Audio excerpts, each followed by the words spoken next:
Hello, welcome back. I guess this would be part 11 in this series, and part 2 of building programming section.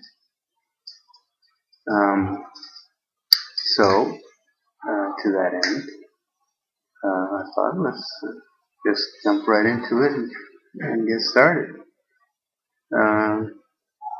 Well, if we're going to build a program, we're going to have to decide what we want. So I was trying to think about what kind of program we could make. It'd be good if we could maybe make something useful. I did come up with one idea that I think we know enough in order to do it. Well, it is, I would like to have a thing that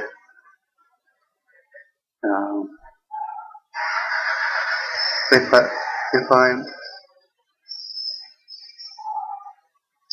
let's say if I run that program, like to pick the more. If I type more, this is me typing now. It's taking input from the keyboard and just echoing it back onto the screen. I don't know why when I hit enter it echoed again, but it did. Maybe I have to turn something up. Anyways, that's not important. The thing is that this thing can read from, after I've started running it can read from the keyboard and it can write to the screen. So I like something like this, but instead of just writing out what I'm typing, I'd like it to say convert it to uppercase. Okay, there we go. Now, in fact, I have my own little program that says that. It's called toUpper, and it works this way. So when I type Alan, I get Alan in uppercase. I can toggle it. If I put Alan in uppercase, it stays in uppercase. But if I put a minus L, it goes to lowercase. Okay. But what I thought it would be a useful thing, would be something that I can just start running, and then everything comes out in uppercase. And the reason why that's useful is then you can use the redirection thing to maybe convert an entire file to uppercase or lowercase. Or something more complicated, like make sure that everything's capitalized or something. So, that's an idea I had. Since nobody's watching these right now, I'm the only one that's supplying the ideas. Okay, so suppose that's what we want to do, or the boss has asked us to do. What does that involve? Well, for one thing, it involves accessing the keyboard. So we're going to have to learn something about how to read either from the keyboard or some other method. In fact, you can read, it's possible to read directly from the keyboard with a special kind of function call. And another way to get keyboard input is to read from what's called one of the standard files. There's a file on the system, and it has a special name, and it's called this. Just a file. I mean, it's not really a file, but you can open it as if it were a file. And as you are reading that file, you'll be receiving the keyboard keystrokes from the console, from the person typing in the console, and that's what that more thing is doing. So that's not direct access to the keyboard. That's a file. So in order to do this kind of reading from the keyboard, you have to know how to open a file. So it depends, depending on how you want to go about reading from the keyboard, you have to learn different things. Okay, but I think that in the end, this is what we want, because we want to use the redirection. But before that, we'll take a look at the other method. Okay, and the other, of course, now that also means that we need to learn how to write something to the screen. Because if I type the letter S, we don't want to see the little one. We want to change it into a big one, and you don't see the little one, and only a big one comes out. So we have to make sure that we eat the keys up, we eat the characters up before they get out onto the screen. So now, just with that, we can start building an outline. And do it. So what do we need?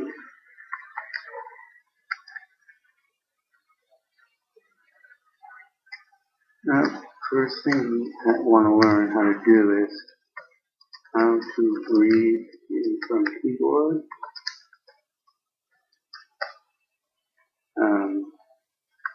And I put as a section here for this what we call standard in. That way.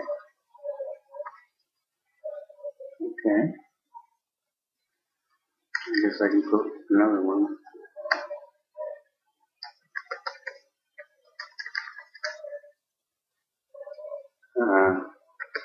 So we could also try and read directly from the keyboard device.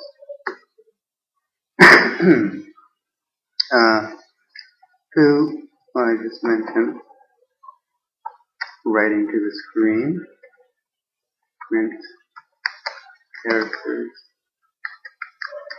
to the screen. So we need to figure out that. And also standard out.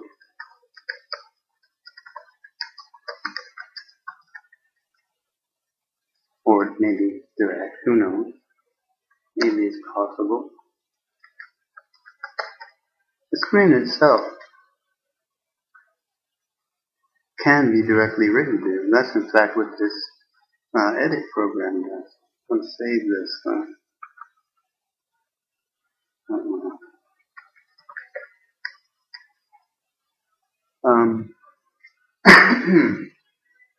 This program, I've actually a long time ago built a program like this, and what it does is all the sort of graphical looking things are really just characters. There's a character that has a little corner. There's one that looks like a block. Actually these are all he's done is change the foreground and background colors to make it different. You can change the colors, obviously. So this is just text. Now if you tried to write this kind of text, as you've seen, it would scroll away. But it's not scrolling away. What he's doing is he's accessing the video memory directly and writing these characters out as we type them in. Maybe only updating every time a key comes in. And that's very fast. And somewhere in memory, he's got a copy. I say he, could be she, I don't know who wrote that. Of what was there before the program started. I remember doing this. That was part of the problem. Is how do we restore the screen when we come out? And if you go back, get out here. See, there's all that stuff we had before. Well, that didn't just stay there. That's not magic. That was saved off somewhere, and then we put the program, put it all back, and makes it look like it never went away. But we won't need to do anything like that. That's our outline. Okay, what else do we need? So then the actual mechanics of the program, how do we convert case? So that means that we'll probably want to break it up into a routine, a function. So we need how to learn how to make a function. That applies, I guess, to all of this.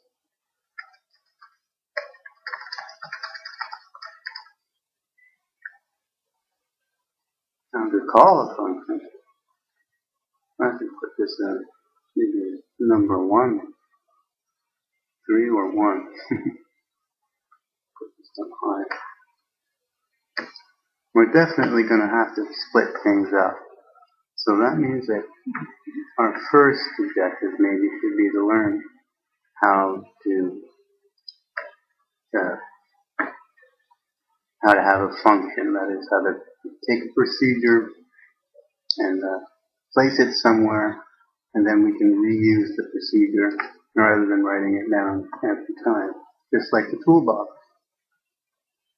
Alright, so how to make a function, how to call a function, how to get back,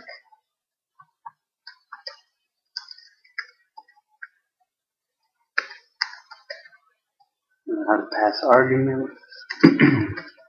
See, we don't have any of this. You have this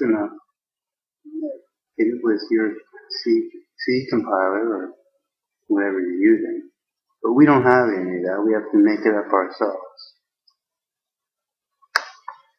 How do we pass in arguments? How to do a return value. This has a whole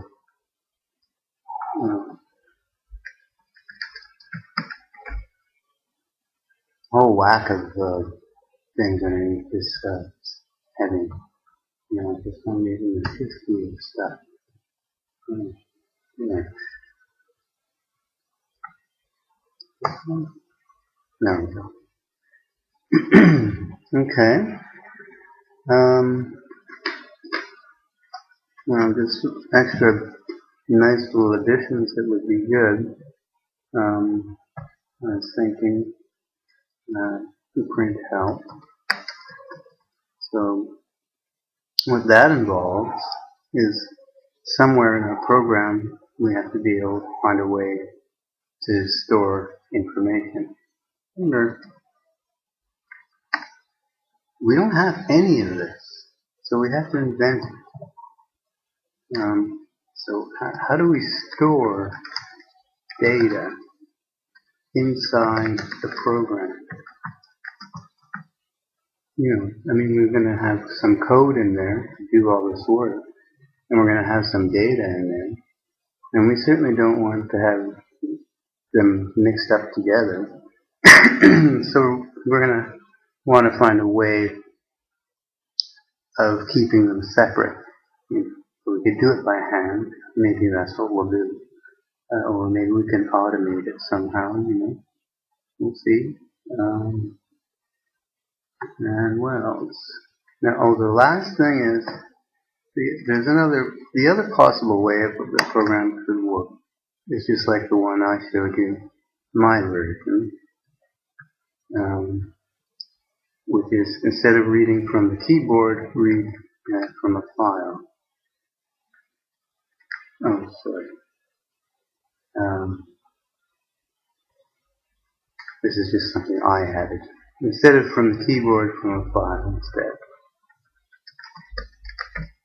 Now, this problem actually is pretty easy because If we use the standard input, standard output, then this problem should already be solved.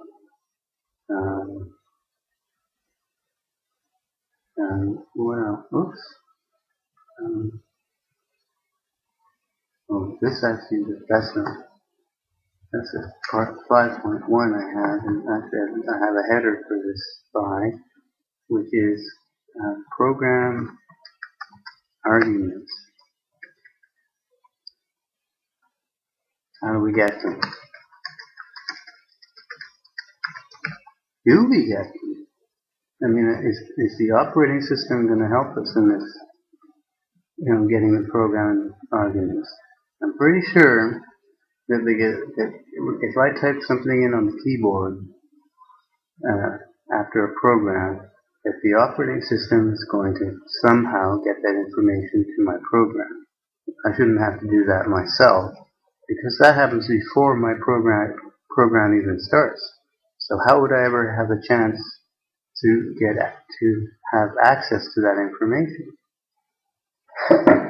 And it's possible that the operating system doesn't place that information inside our program. Maybe it stores it off and we have to make a call to retrieve it. I don't know. We'll have to find out. Okay. So I'm reading from a file. So we could possibly have a file as an argument, and maybe some flags. Do we want to have flags? My thing had -L to do the opposite. So that's a great big long list of things already to do. So you can see how this is not going to be a trivial task. It sounds pretty easy. All we want to do is change it. Basically turn on the caps lock. Maybe we could do that. I don't know. But really, when you think about it, there's quite a lot of stuff to do. Okay, now I don't know how much time I've used so far. Maybe I should just leave it here.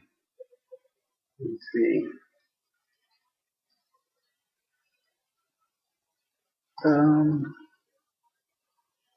Yeah, okay. So now we have an outline, and I'll leave it here, and then the next time we'll just start going through them one by one.